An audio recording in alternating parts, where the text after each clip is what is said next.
Nallampalli Sri Vijay Vidyalaya nursing கல்லூரியில் elite rotary சங்க மாணாக்கர் பிரிவில் நர்சிங் கல்லூரி மாணவிகள் பொறுப்பேற்பு நிகழ்ச்சி இன்று நடந்தது. தருமபுரி மாவட்டம் நல்லம்பள்ளி ஸ்ரீ விஜய் வித்யாலயா நர்சிங் கல்லூரியில் எலைட் ரோட்டரி சங்கத்தின் மாணாக்கர் பிரிவில் நர்சிங் கல்லூரி மாணவிகள் பொறுப்பேற்பு நிகழ்ச்சி நடைபெற்றது.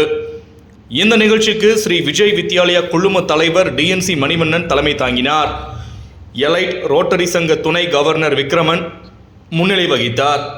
இதில் சிறப்பு விருந்தினராக எலைட் ரோட்டரி சங்க மாவட்ட கவர்னர் ராகவ் அவர்கள் கலந்து கொண்டு எலைட் ரோட்டரி சங்க மாணாக்கர் பிரிவு புதிய பொறுப்பாளர்களான நர்சிங் கல்லூரி மாணவிகளை அறிவித்து அவர்களுக்கு பதவி பிரமாணம் செய்து வைத்தார்.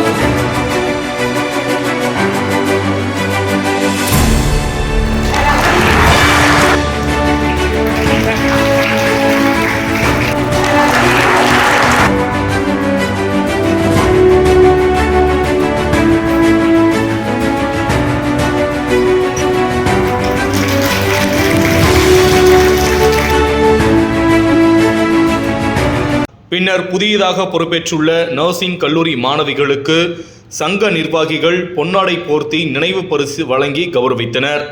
இதில் கல்லூரியின் முதல்வர் உமாராணி, துணை முதல்வர் லக்ஷ்மி தேவி மற்றும் எலைட் ரோட்டரி சங்க பொறுப்பாளர்கள் ஸ்ரீதர், விஜய் சங்கரன், டாக்டர் மணிமாறன் உள்ளிட்ட சங்க நிர்வாகிகள், பேராசிரியர் பெருமக்கள், நர்சிங் கல்லூரி மாணவ மாணவிகள் ஆகியோர் கலந்து கொண்டனர்.